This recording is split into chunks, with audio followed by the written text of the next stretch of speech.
Olá a todos, eu sou a Ângela, sou anestesiologista e vou falar aqui, discutir um pouco sobre as terapias infusionais de tratamento de dor em crianças, especificamente três medicamentos, que é a lidocaína, cetamina e o sulfato de magnésio. Lidocaína, um anestésico local dos mais utilizados no mundo inteiro, ele faz parte da lista de medicamentos essenciais da Organização Mundial de Saúde, tanto pelo seu efeito anestésico quanto antiarrítmico.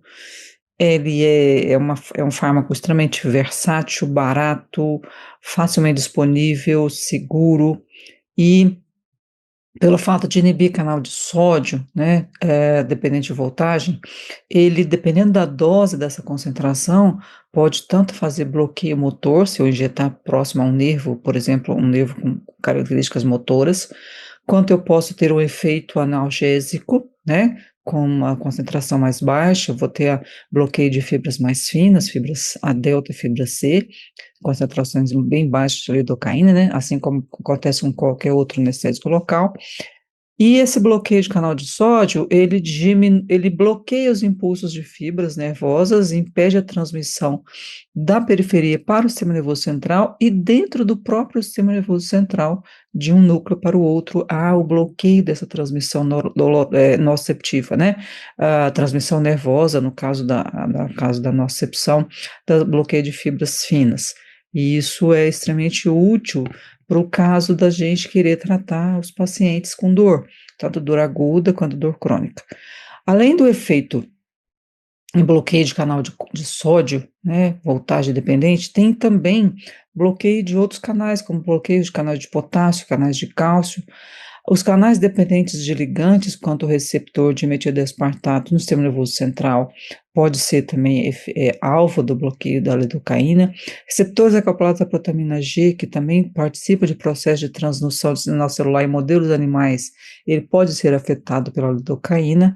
E aqui temos uma figura, então, mostrando de que como funciona a lidocaína nesse canal de sódio voltagem dependente. Eu tenho um canal que permite a entrada de sódio, e o que a lidocaína faz, na verdade, é bloquear esse canal, impedir, então, a transmissão nociceptiva nas fibras nervosas, né? Além disso, a lidocaína, ela tem a capacidade de desligar várias isoformas de canais de sódio em mamíferos, como o sódio, o NaV 1.3, 1.7, 1.8 e 1.9, que tem papéis importantes na sinalização nociceptiva. E o NaV 1.7, ele é de particular importância pela presença dele em terminais de neurônios sensitivos periféricos, gânglios da raiz dorsal, em aferentes sensitivos de lâminas superficiais da medula espinhal, neurônios do trigêmeo e neurônios simpáticos, e também fibras viscerais, neurônios sensitivos viscerais.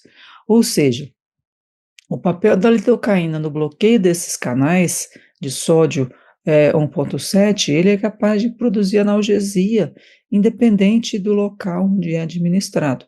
Até por via endovenosa, a gente tem efeito analgésico da lidocaína. O que é interessante da lidocaína é que ela tem uma meia-vida curta, de 90 a 120 minutos, mas tem uma analgesia que permanece além desse tempo de infusão. Então, o benefício da analgesia persiste, mesmo depois que eu interrompa a infusão. Isso quer dizer que provavelmente existem outros mecanismos de ação além dos canais de sódio, né? Além de bloquear o canal de sódio. Então, uma das coisas que a gente sabe é que ela tem um efeito anti-inflamatório. Então, alguns estudos em animais, por exemplo, mostram que há uma redução da liberação de citocina inflamatória de complemento, e com isso, diminuição de sensibilização periférica e central e modulando o efeito da dor nesses modelos animais. Outro fato que acontece com a lidocaína é que ela diminui respostas simpáticas no intraoperatório. Então, eu tenho uma melhora do fato da reatividade de vias aéreas, então eu limito a reatividade de vias aéreas, eu tenho menos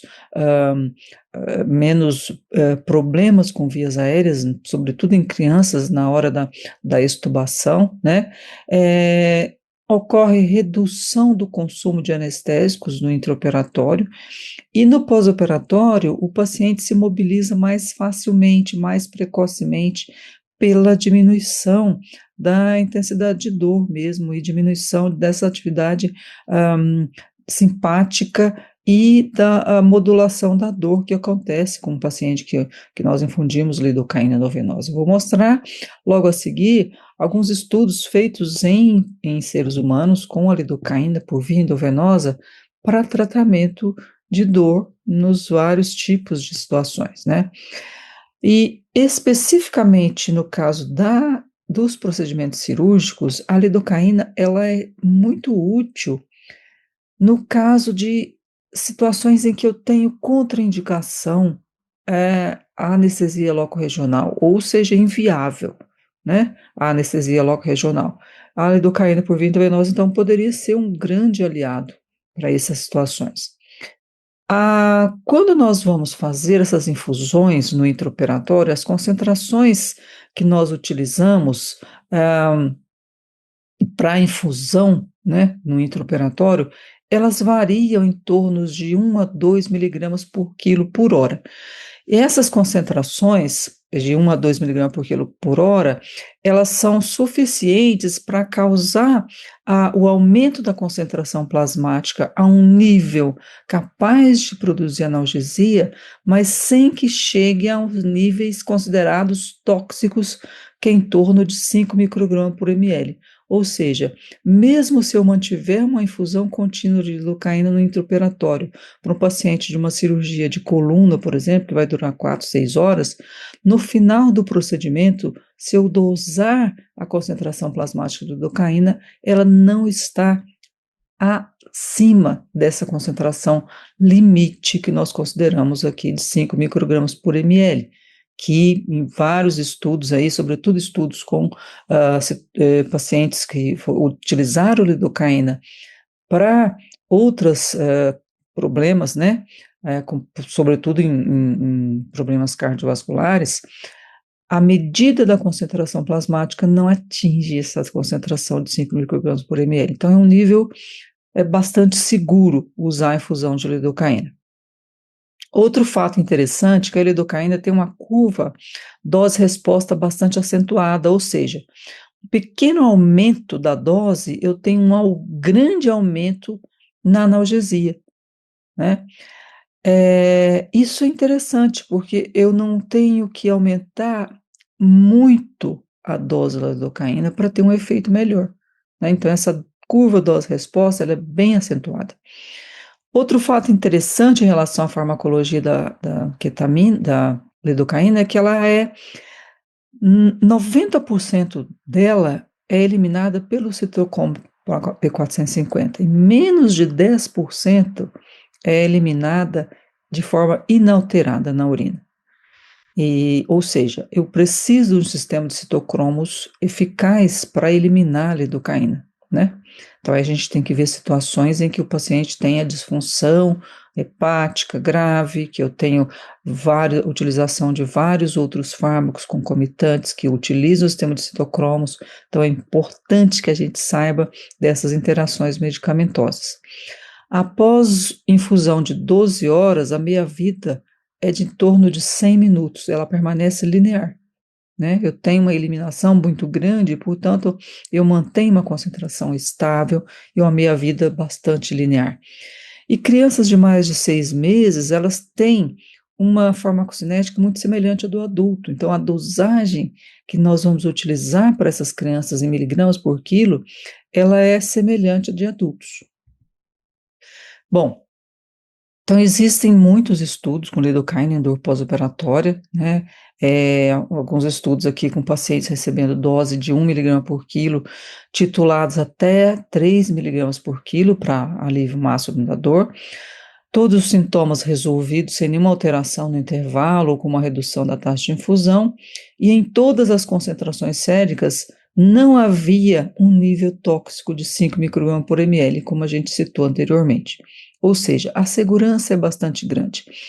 Um outro estudo com 50 pacientes, na verdade foi uma coorte prospectiva, em que fizeram infusão pós-operatória, só infusão, sem bolos, com uma taxa inicial de 0,8 mg por quilo hora e uma taxa máxima de 0,9 mg por quilo por hora, durante 30 horas, teve alívio da dor e 22% dos pacientes tiveram efeitos adversos.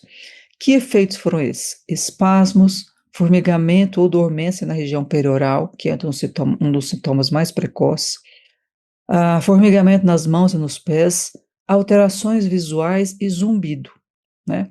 Vou falar um pouquinho mais para frente sobre essas monitorizações.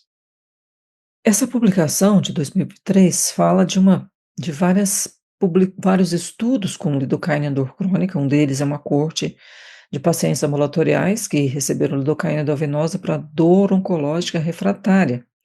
Esses estudos, eles não mostraram uma correlação de nível sério de lidocaína com a taxa de infusão, não conseguiram ver isso muito claramente. A função do órgão, a interação medicamentosa, condições, comorbidades, né, podem ter impactado nessa medida, individualmente para cada paciente. Em outro estudo com 15 pacientes que receberam 58 infusões ambulatoriais, a taxa de infusão variou de 2,4 a 3,6 miligramas por quilo por hora em pacientes que não foram, nos quais não foi feito bolos de lidocaína, e o tipo de dor era cefaleia e dor neuropática. 79% desses pacientes teve efeito colateral, seriam tontura, dormência, formigamento, alteração visual, mas não houve correlação entre a taxa de infusão e a ocorrência de efeitos colaterais também. Não foram também observados sintomas graves, né? Sintomas graves aqui seria alteração de estado de consciência, convulsões ou alterações do eletrocardiograma.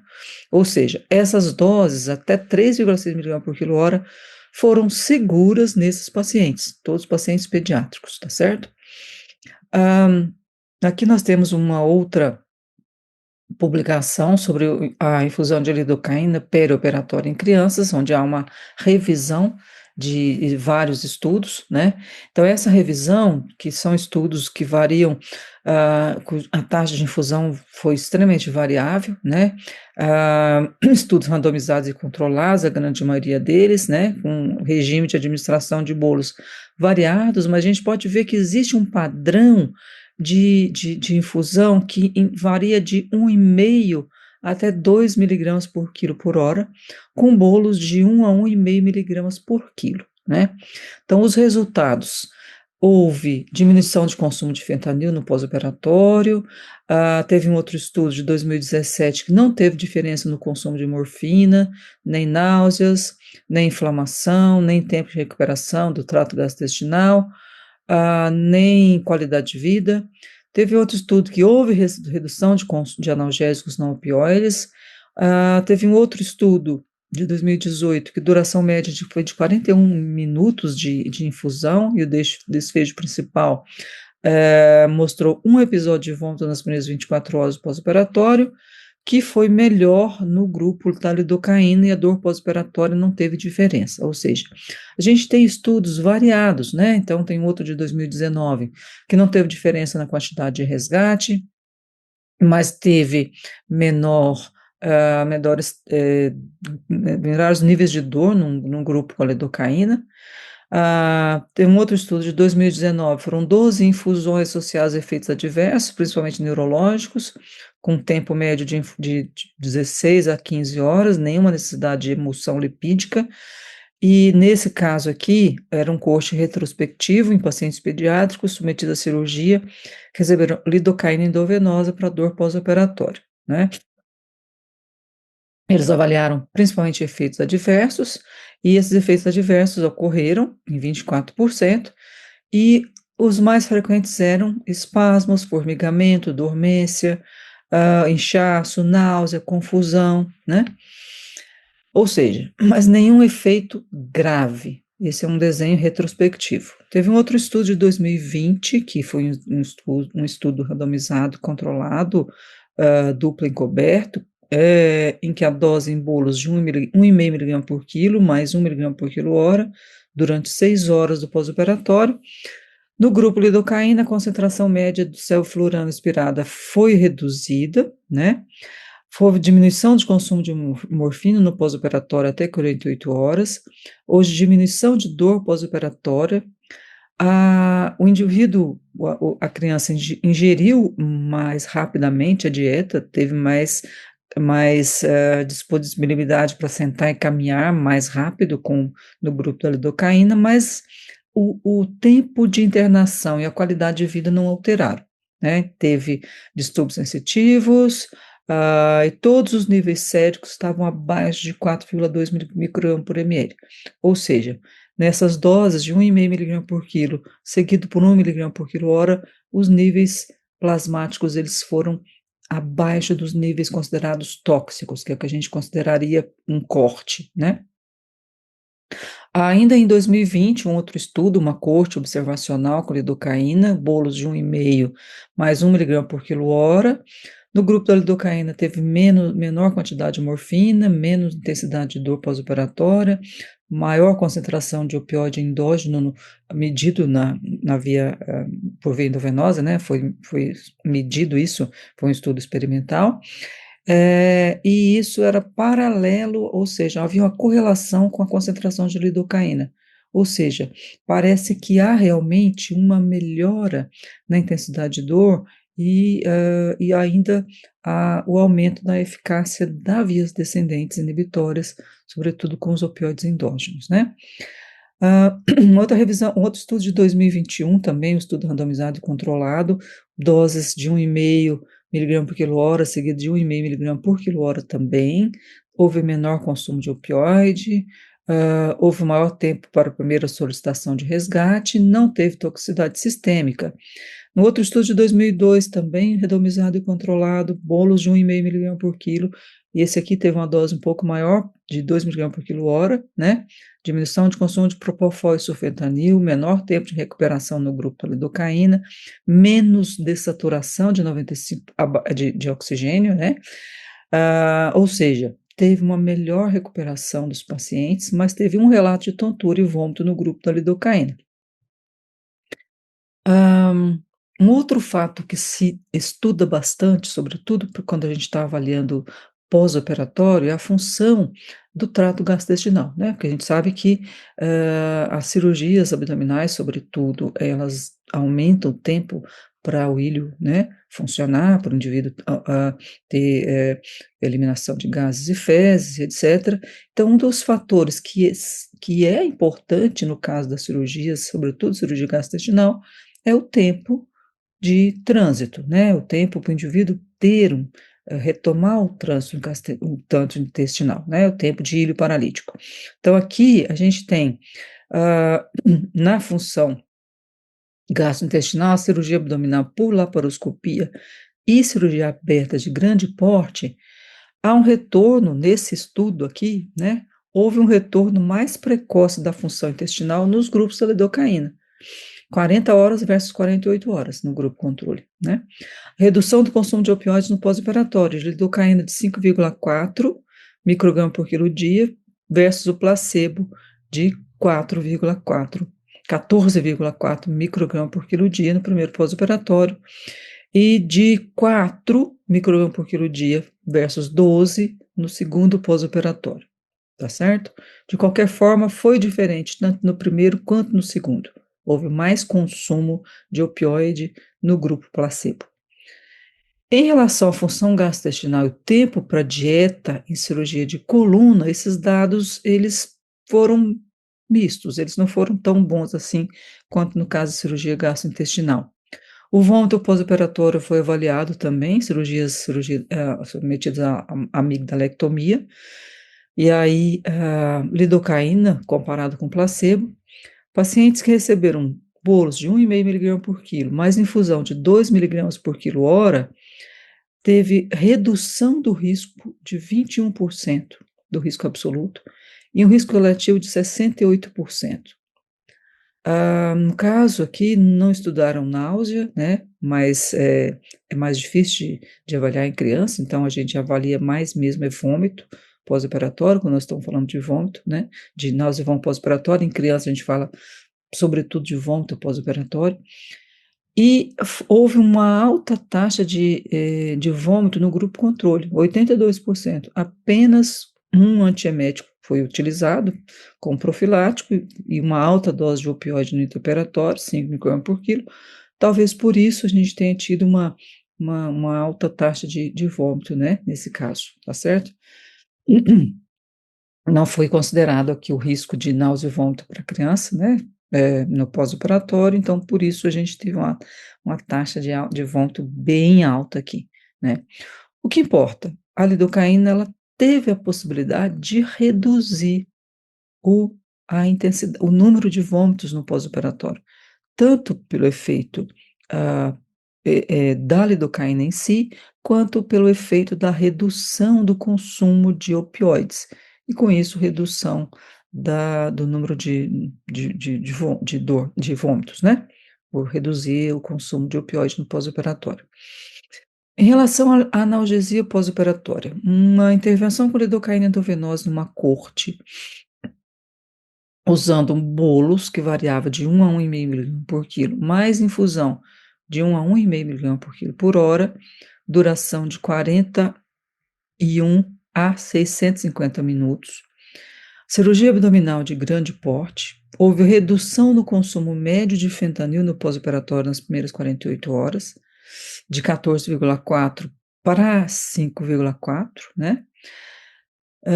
Sem alteração do score de dor, medidos pelas escalas FLAC, que é rosto, perda, atividade, choro e consolabilidade, que é uma escala para medida de dor nas crianças, né? E não houve diferença numa escala de sedação, que é a escala de Hansen, e outros efeitos colaterais relacionados aos opioides. Ou seja, a lidocaína realmente teve um efeito aqui na redução de consumo de fentanil, mas não teve diferença no score de dor. Aí a gente pode, é uma forma mais indireta de nós medirmos a intensidade de dor dessas crianças, né? Então, elas não tiveram diminuição da intensidade de dor pela escala, mas diminuiu o consumo de opioide, né? Ou seja, eu estou dando a essas crianças, mesmo a criança que está recebendo o placebo, analgesia suficiente para que ela não esteja diferente do outro paciente que recebeu lidocaína.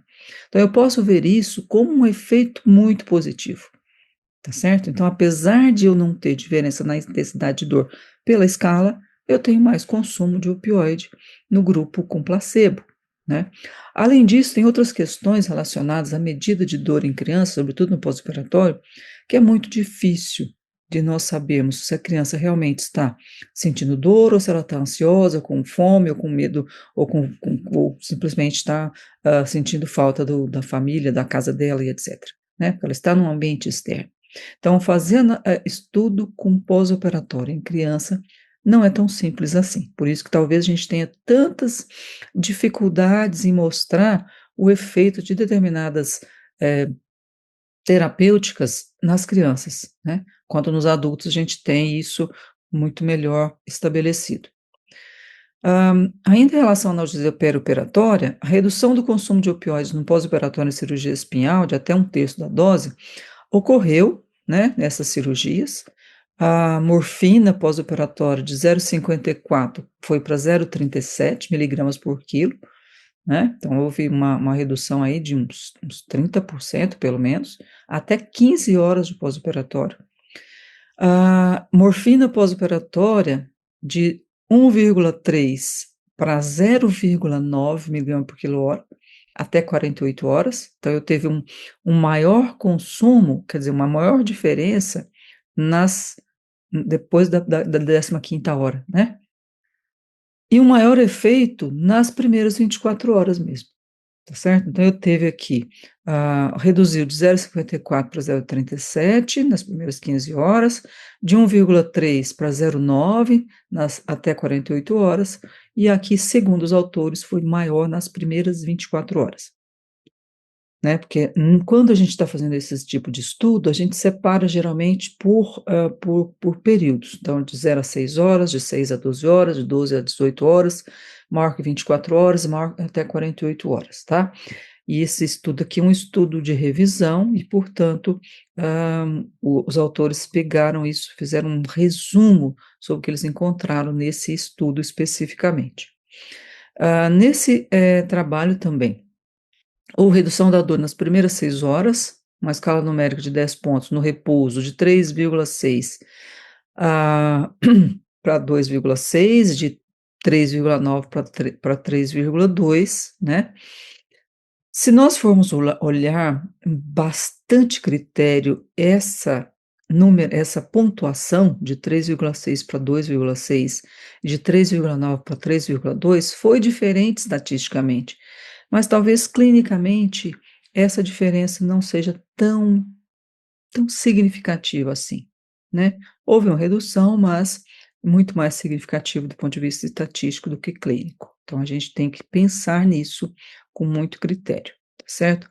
Mas houve uma melhora da função, tá. Então voltando novamente aqui, a questão de medir a intensidade de dor em criança é um problema, tá. Então aqui a gente vê que há redução do consumo de opioide, a melhora da função, mas a quantidade a intensidade de dor pela escala, ela, né, existe uma redução que talvez não seja tão significativa clinicamente.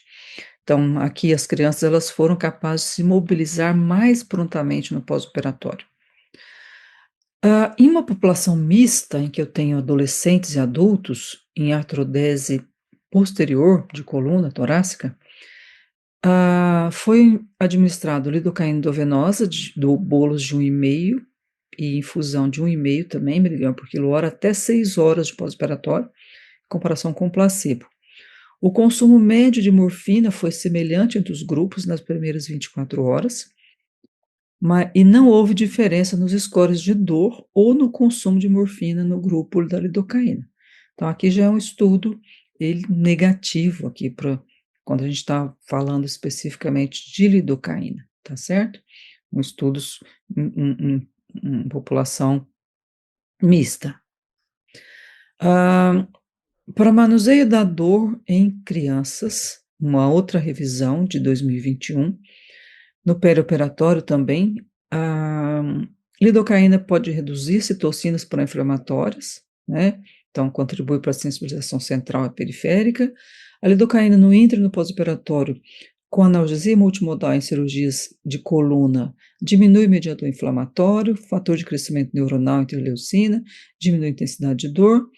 E uma publicação recente investigou mais a fundo a mesma coorte desses mesmos autores, mostrou que a lidocaína afeta a concentração sérica de endocannabinoides e de N-acetil-etanolaminas, ou seja, há uma interação da lidocaína com o sistema endocannabinoide que talvez possa ser mais um mecanismo de ação da lidocaína causando analgesia, então, nos pacientes, tá?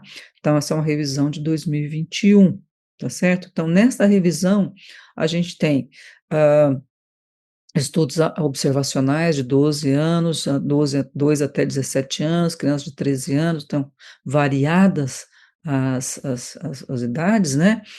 E aí a gente tem doses que são muito semelhantes àquelas que a gente viu na revisão anterior, de 1,5 miligrama por quilo-hora, seguido ou não de infusão contínua, que a gente tem 1,5 miligrama em 30 minutos, mais 1 miligrama por quilo-hora durante o procedimento e mais de 6 horas na UTI, então a gente prorrogou esse período. Então, nesse caso aqui, esses autores mostraram que há uma redução de intensidade de dor, diminuição da concentração de mediador inflamatório, aumenta a adenamida e 2-acetilglicerol nos pacientes com lidocaína. Ou seja, tem um efeito bastante interessante aqui da lidocaína, tá certo? Só que se a gente for observar, eles usaram, né, uma infusão durante todo o procedimento cirúrgico e durante mais 6 horas no pós-operatório, além de fazer um bolo de 1,5 miligrama por quilo, tá certo? Então, voltando ao que a gente falou anteriormente aqui, a minha vida de lidocaína é uma vida curta, de 90 até 120 minutos, né? Então, se eu fizer uma dose só em bolos, pode ser que eu não tenha esse efeito tão significativo assim, né? A outra coisa é que o tempo para eu ter a concentração plasmática eficaz da lidocaína ela pode variar de 60 minutos até 8 horas. Ou seja, se eu quiser atingir uma concentração plasmática efetiva a tempo de eu ter um efeito no intraoperatório, é mandatório que eu faça um bolus, né? Que eu vou atingir rapidamente essa concentração plasmática eficaz, vou manter uma concentração plasmática estável com a infusão contínua, e o ideal, talvez, é que eu realmente mantenha uma infusão além do período operatório, ou seja, por 2 ou 3 horas, ou até 6 horas aqui, no caso do paciente na UTI, né? Então, com esses regime, os autores conseguiram um efeito bastante significativo, tá certo? Um outro estudo aqui, ó, de 2020, né, em que foi feito também um projeto bastante semelhante, houve redução da demanda de morfina até 48 horas no pós-operatório. Um outro estudo de 2019, com a taxa inicial de 13,6 até 6,5 microgramas por quilo por minuto na cirurgia, na UTI ou unidades intermediárias, uma taxa de infusão de 15, mais ou menos 6,3 microgramas por quilo por minuto, uma duração média de 30 horas, avaliou só segurança e tolerabilidade. Que pena, né? Nesse caso, o eletrocardiograma não teve nenhuma alteração, e essas crianças tiveram só eventos menores, como espasmo, formigamento, dormência, mais comuns, né? Então, aqui, infelizmente, não avaliaram dor, mas avaliaram seu efeito colateral, tá? Também é válido para a gente pensar na segurança da infusão de lidocaína. Outro estudo de um relato de caso para paciente com eritromelalgia primária, 16 microgramas por quilo por minuto, titulada para aumentos de 20% até atingir um nível alvo. Houve redução da frequência, duração, intensidade de dor e melhora da qualidade de vida nesses pacientes, sem efeito colateral. Para enxaqueca em estado grave, 3 miligramas por quilo em bolos, durante 90 minutos, infusão de 1,25 miligramas por quilo por hora, paciente na UTI. Tempo para redução da dor em 50% foi de 15 horas, né? E diminuição da dor em 90% das infusões aconteceu. Monitorização contínua de eletrocardiograma, infusão pausada por dor no peito e ansiedade em uma criança. Mas ninguém teve dose plasmática que chegou a 5 microgramas por ml, que é o que a gente chama de dose tóxica, né? Um outro estudo retrospectivo, em uma idade até 16 anos, dor crônica, cefaleia neuropática, 40 a 60 microgramas por quilo por minuto em 2 horas para cefaleia, ou em 6 horas para dor neuropática. Foi repetido após 4 semanas, até 3 doses, reduziu em 80% as infusões, né? 80% das infusões ou redução de dor. E esse score de dor foi correlacionado com a redução da dor após a infusão. A ECG, a infusão foi interrompida por tontura em uma criança e prurido e taquicardia, certo? Não teve dosagem plasmática. Ainda em dor crônica, em oncologia, propriedades a lidocaína, pelo fato de ser anti-inflamatória, foi mostrado alguns efeitos antiangiogênicos e antimetastáticos da lidocaína. E um estudo retrospectivo com 58 infusões intravenosas de lidocaína em 15 crianças com dor crônica, na dosagem de 40 a 60 microgramas por quilo por minuto, durante 2 horas para cefaleia, mais de 6 horas para dor neuropática. Em caso de alívio, a infusão de lidocaína era repetida 4 semanas, ou quando voltasse a dor. 80% das infusões teve redução de score de dor, com média de 6,3 de média de redução antes da infusão, para 4,6 após a infusão da lidocaína. E foi uma diferença significativa, tanto do ponto de vista clínico quanto do ponto de vista estatístico, tá certo? Em relação aos efeitos colaterais da lidocaína, esse gráfico é bastante interessante, que ele mostra aqui os sintomas que o indivíduo vai apresentando com a concentração plasmática. Então, apesar da gente ter alguns estudos clínicos que não conseguem correlacionar efeito colateral não conseguiram, né, pelo menos, correlacionar efeito colateral com a concentração plasmática, existe essa publicação. Então, a gente tem os sintomas mais leves, que seria formigamento ao redor da boca, até coma e parada cardíaca, né? Então, aqui no meio do caminho tem as convulsões e a inconsciência, tá? Então, quando nós estamos fazendo infusão de lidocaína, nós precisamos monitorizar isso. O paciente tem formigamento, tremor, zumbido no ouvido, distúrbio visual, etc. Nós vamos ou interromper a infusão ou diminuir a taxa de infusão, porque o próximo seria convulsão, inconsciência, coma e parada cardiorrespiratória. Então, tem que tomar cuidado com isso, tá? Então, em relação à toxicidade, as doses de ataque, elas devem ser calculadas pelo peso corporal, mas as taxas de infusão pelo peso ideal, para evitarmos ter sobredose, né? Em adultos, as doses mais comuns são bolos de 1,5 miligrama por quilo e infusão de 1 a 1,5 miligrama por quilo hora. Na ausência de bolos, ou seja, se eu não fizer bolos, o estado de equilíbrio pode ser que ele demore muito para atingir o estádio de equilíbrio plasmático adequado para analgesia, né? Isso pode chegar até 8 horas. Então, o ideal é que realmente a gente faça um bolos inicial. As doses mais altas em adultos, de 1,5 até 2 miligramas por quilo hora, em todos os estudos que eu li até agora, que foram as revisões que foram apresentadas, as concentrações plasmáticas estavam bem abaixo do nível tóxico de 5 microgramas por ml, mesmo após 48 horas de infusão. Ou seja, essas doses, elas são bastante seguras, tá certo?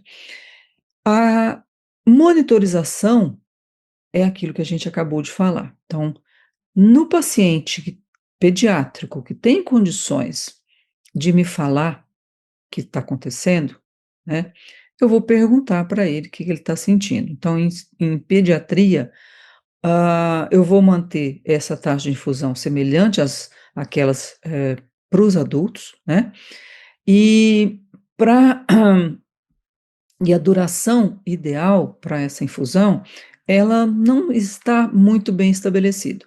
Mas se as infusões forem continuadas depois que termina a cirurgia, ou usadas fora do centro cirúrgico, é ideal que a gente faça isso em um local onde eu possa monitorizar, onde eu possa ter pessoas ao lado dessa criança para monitorizar continuamente os sintomas que ela vai apresentar para mim. E os primeiros sintomas que ela vai apresentar são dormência peroral, gosto metálico na boca, parestesia na língua, tontura, zumbido, visão turva, né? Então, a criança que tem capacidade de falar, ela pode falar para mim isso daqui, né? Que ela está com esses sintomas. Nesse caso, eu vou diminuir a taxa de infusão, tá certo? Ou até parar a infusão.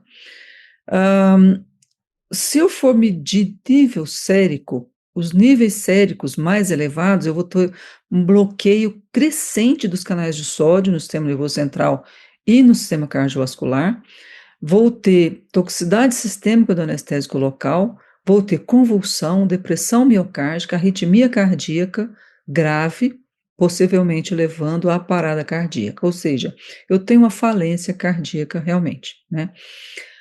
A maioria dos dados com lidocaína, eles são provenientes do uso de lidocaína como agente antiarrítmico, né? Ou seja, quando a gente usa doses mais altas mesmo de lidocaína. A neurotoxicidade grave ocorre em níveis plasmáticos bem maiores, com cerca de 15 microgramas por ml, e a cardiotoxicidade em níveis plasmáticos de 21 microgramas por ml. Então, aqui fica muito claro para nós que a neurotoxicidade da lidocaína acontece antes da toxicidade cardiovascular.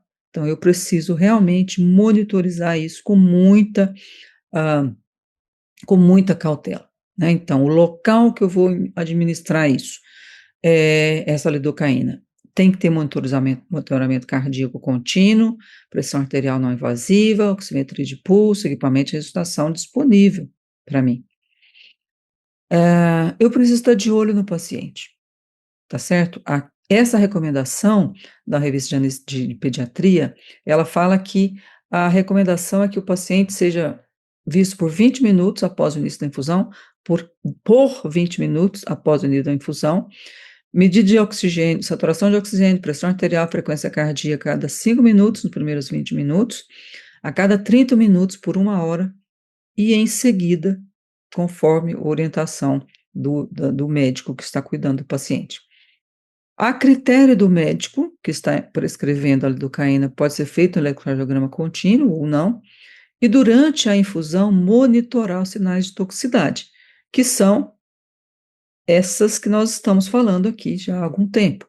Capacidade de relatar o sintoma são sintomas do sistema nervoso, como sedação, zumbido, gosto metálico, dormência, peroral, visão turva. Se o paciente não tem capacidade de autorrelatar, por algum motivo qualquer, eu preciso monitorizar o coração com certeza, tá? Na população pediátrica, há uma ampla variabilidade em relação aos estágios de desenvolvimento de capacidade de comunicação da criança. Então, existem dados limitados sobre a farmacocinética da lidocaína nas crianças, por isso, os autores dessa revisão recomendam fortemente que a criança na qual eu vou fazer a infusão de lidocaína esteja em um leito monitorado com eletrocardiograma contínuo, né? Então, enquanto no adulto eu sou mais liberal em fazer uma infusão de lidocaína estando monitorizado apenas a função cardiovascular, a função neurológica, eu fico ao lado do paciente durante o tempo da infusão, na criança é mandatório, segundo esses autores, que eu faça a monitorização eletrocardiograma. Bom, em relação à cetamina, que é o outro fármaco do qual nós vamos falar sobre a infusão, né, endovenosa, é uma opção analgésica em crianças bastante importante para dor aguda, para dor em procedimentos que o paciente vai se submeter, por exemplo, curativo, acesso venoso em locais onde não tenha a monitorização contínua, por exemplo, paciente na enfermaria que precisa fazer um curativo, né, que eu não tenha disponibilidade para o centro cirúrgico, ou em pacientes que o uso de opioide é indesejado ou é contraindicado, a cetamina pode ser uma boa escolha, pela segurança dela, pela eficácia, e ela é comparável a opioides como fentanil e morfina, tanto em situações de trauma quanto em situações de procedimentos dolorosos, né? Como, por exemplo, trocas de curativo em crianças que estão queimadas, né? A gente faz isso bastante no hospital das clínicas e nas crianças que chegam lá para nós que têm queimadura. Outra situação em que se usa a ketamina também são as anemias falciformes, né? Que temos muita dor durante as crises falciformes.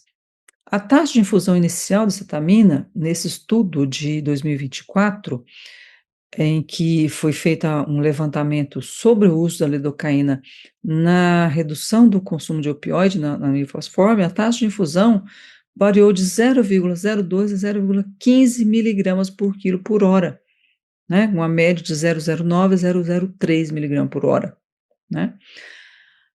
Ou seja, uma dose subanestésica. A taxa máxima de infusão variou de 0,03 a 0,21 miligramas por quilo, uma média de 0,1 a 0,04 miligramas por hora, tá?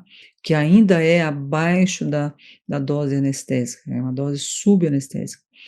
E as infusões continuaram por uma média de 52 horas, variando de 4 a 109 horas. para essas crianças com anemia falciforme.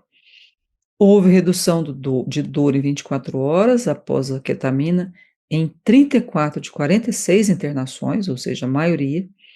A média de dor antes da ketamina era de 2,2 e após era de 0 até 9, né? Então, teve criança aí que não teve melhora, mas teve uma diferença estatística.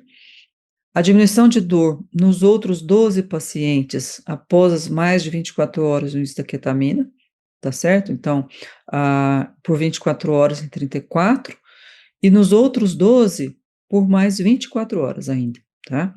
Redução do uso de opioides após a infusão da ketamina, houve uma diferença de morfina, do uso de morfina antes e depois de ketamina de 122 miligramas por dia, que é extremamente significante, né? E efeitos colaterais, teve alucinação em 23% das crianças e 8,7% pediram para interromper a infusão pelos efeitos colaterais, né? Então, mesmo doses abaixo das doses anestésicas, né, que a gente chama de subanestésicas, tem alucinação e tem efeito que impede o uso da solução, né? Então, esse estudo aqui mostra uma redução de equivalente de morfina que foram contabilizados com medidas discretas e a cada 24 horas houve uma diferença no consumo de morfina oral antes e após a infusão de lidocaína. Então, aqui tem um marco, né, vertical aqui, no zero, que é antes da lidocaína, dose de morfina oral, e após a lidocaína. Então, é extremamente significativo. Esse gráfico aqui mostra isso muito claramente para nós, tá certo? Uma outra revisão aqui de 2022, revisão sistemática sobre a eficácia da ketamina, tiveram 4 estudos randomizados e controlados, sendo que a ketamina não foi inferior aos opioides na dor aguda e nas crianças no pronto-socorro, né? Eram estudos de alta qualidade e um nível de evidência 1A, né? Tinha um desfecho secundário, tinha mais frequência de efeitos colaterais menores, transitórios e não fatais em comparação com os opioides, né? Então, apesar de ter melhor eficácia, ou seja, ser uma eficácia semelhante aos opioides, teve mais efeitos colaterais, que talvez por isso impeça mais o uso, né? Tontura e sonolência, gosto ruim na boca, distúrbios visuais, prurido e sedação e amnésia aconteceram nessas crianças. Bom, um outro estudo é em pacientes oncológicos que avaliou baixa dose de infusão de ketamina em pacientes pediátricos e adultos jovens, né? Então, houve uma diferença no consumo de opioide via PCA em equivalente de morfina nos pacientes utilizando ketamina em infusão contínua, e só que teve efeito colateral. Quais foram os efeitos colaterais? A maioria das infusões teve tontura, desconforto respiratório, um paciente só teve infusão de desconforto respiratório, né, aqui na oncologia, dormência e formigamento, alucinações e sonhos, disforia, teve um paciente que teve, hipertensão arterial, fala arrastada e cefaleia. Então, o mais frequente realmente foi tontura, né, se a gente for avaliar aqui todas as infusões, ó, tontura, tá certo? Em todas as infusões, se eu for avaliar o número de efeitos colaterais, teve mais de um efeito colateral, 62 pacientes, ou seja, 75% teve mais de um efeito colateral. Mais de 2 efeitos colaterais, aí já cai o número de pacientes, foram 29% teve mais de 2 efeitos colaterais. Só que 24 não teve nenhum efeito colateral, tá? 61% teve sonolência ou letargia, 12% teve náuseas e vômitos, 7% teve uma sedação excessiva e incapaz de despertar, foram 6 pacientes, de 82, né? Foram 6 pacientes. 7% teve prurido ou queimação e confusão, desorientação e alteração do estado mental também. Foram 6 pacientes, os 7%. Né? Bem, o terceiro fármaco que nós vamos falar é o sulfato de magnésio, que diferente dos outros 2 que nós falamos anteriormente, tem muito mais variabilidade em termos de doses e vias de administração. Para introduzir o assunto, eu vou mostrar um artigo de 2024 que fala da administração de sulfato de magnésio local em animais, em ratos, em modelo de dor incisional, que melhora a nocicepção e a inflamação periférica. Então, aqui a gente vê muito claramente, né? Nós vamos ver no controle em preto, né? Os círculos pretos, e os outros círculos, aqui a incisão, que eu tenho uma redução do limiar do animal, tá certo? Aqui é latência em segundos, e aqui é térmico, né? A hiperalgesia térmica, tá certo? Então, aqui a gente tem em graus, né? Hiperalgesia térmica em graus. Então, aqui, quando o controle, eu tenho um limiar super alto, e o animal com incisão, eu tenho um limiar bem baixo, aqui em termos de 4 gramas. Quando eu administro a, o sulfato de magnésio a 1%, eu tenho este efeito em azul, né? Eu aumento um pouco o limiar. Quando eu faço a 5%, eu aumento ainda mais o limiar. E quando eu faço a 10%, esse limiar, ele chega quase ao nível pré-operatório, tá certo? Isso acontece no limiar mecânico, com a retirada da pata, e com o limiar térmico é ainda mais eficaz. Eu tenho um limiar térmico chegando praticamente aos níveis ah, pré-incisão, né? Então, aqui a incisão em vermelho, ah, e as doses de sulfato de magnésio em concentração, né? Sendo que 10% esse efeito foi quase o máximo possível, tá certo? Então, ou seja, tem um efeito analgésico bastante importante do sulfato de magnésio na analgesia. Bem, além do efeito analgésico da lidocaína, desculpe, para aqui, tá? Termino esse slide e venho para esse outro slide agora, começando agora.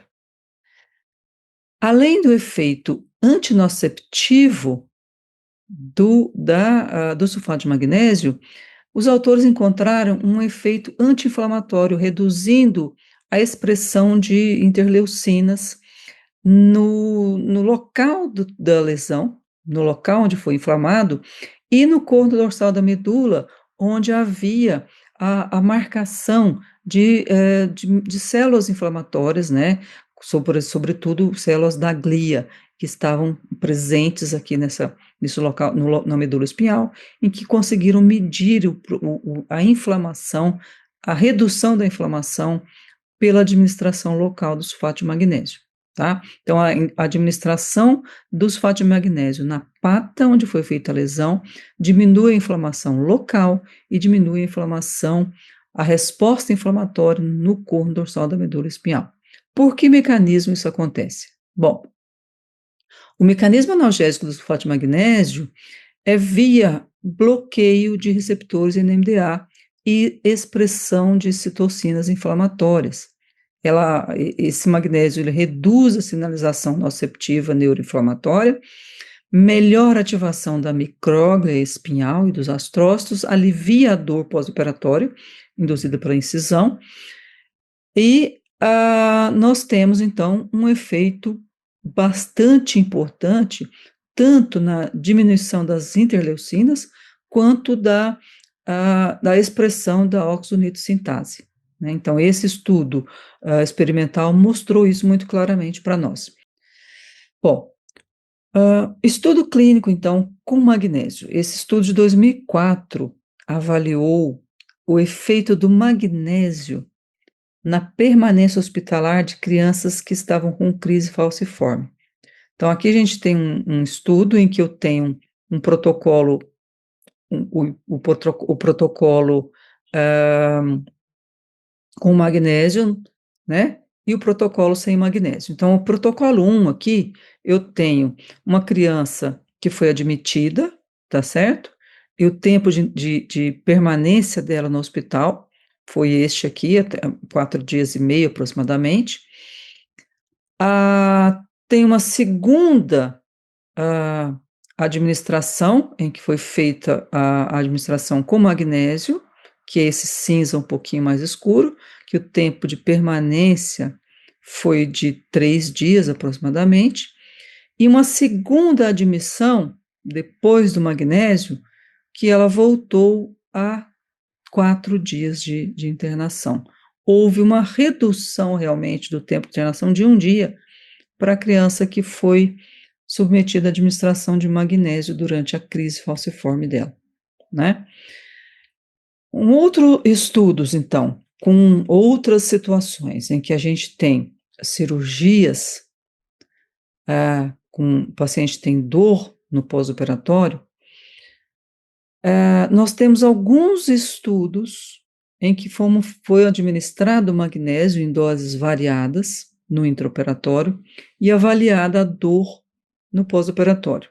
Em algumas crianças, eu tinha avaliação de dor, em outras crianças eu tinha avaliação de efeitos colaterais, em outras eu tinha avaliação de agitação, por exemplo, que é uma medida indireta de intensidade de dor, né? Crianças, às vezes é muito difícil a gente saber se está agitado por dor ou por outro motivo qualquer. Então, esse estudo de 2013, por exemplo, com a amigdalectomia, que é um tipo de cirurgia que a gente sabe que a criança agita muito, quando está com dor, fica muito agitada.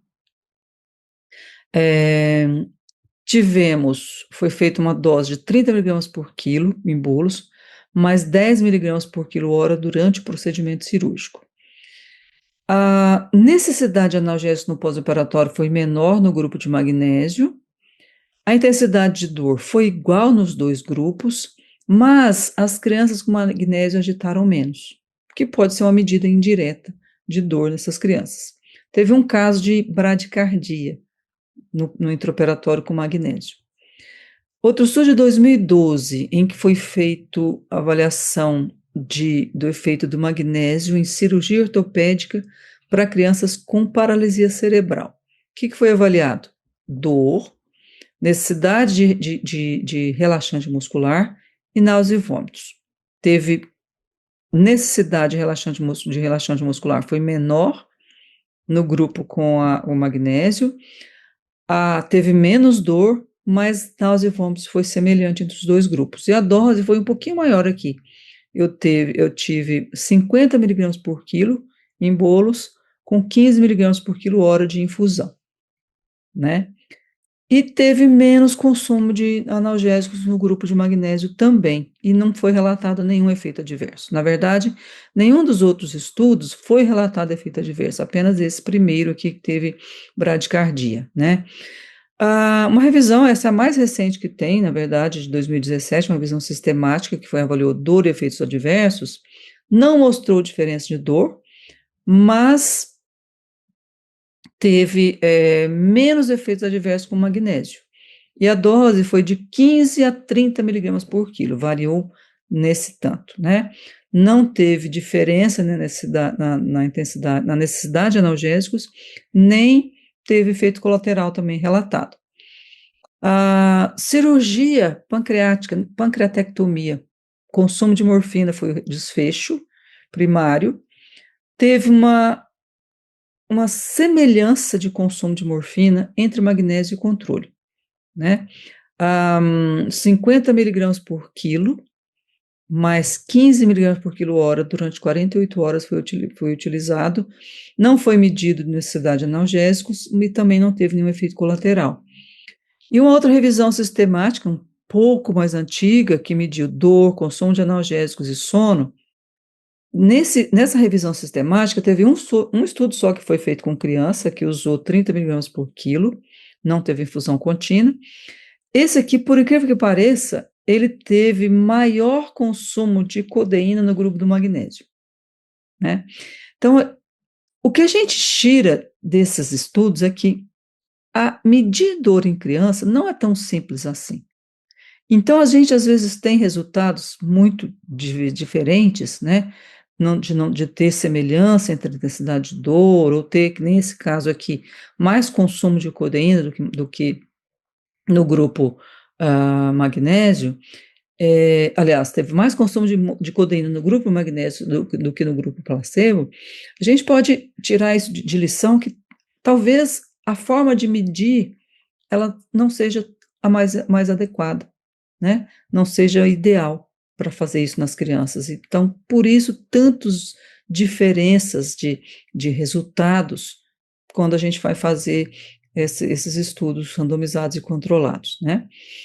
Em relação ao magnésio especificamente, os regimes de dose utilizadas são muito variadas, variam muito, tanto em se tem eficácia tanto em dose bolos, quanto em dose de infusão, quanto em via de administração. Então, aqui eu mostrei para vocês, como a gente está falando só de infusão venosa, eu mostrei só resultados com infusão endovenosa mesmo.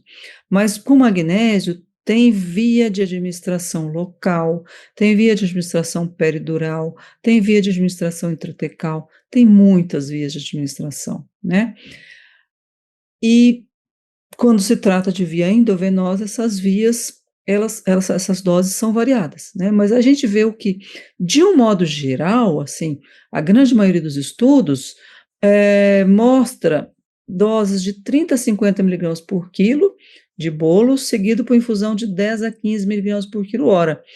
E a duração da infusão variou de apenas no intraoperatório para até 48 horas no pós-operatório.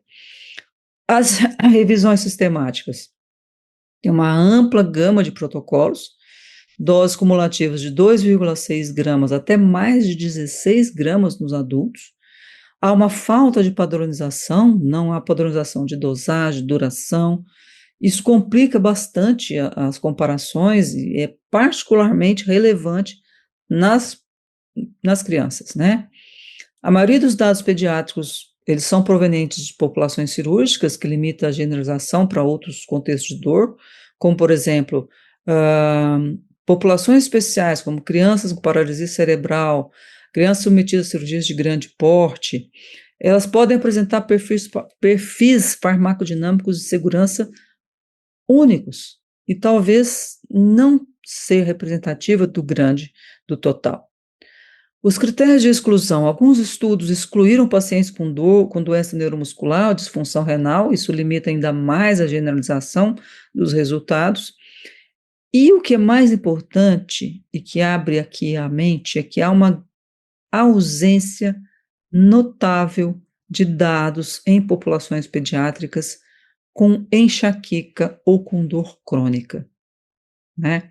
Então, para os pacientes com dor decorrente de anemia falciforme, por exemplo, não existem dados suficientes para nós tirarmos alguma conclusão. Então, ainda cabem muitos estudos randomizados e controlados com essa substância, né? Do ponto de vista de fisiologia, o magnésio faz todo sentido.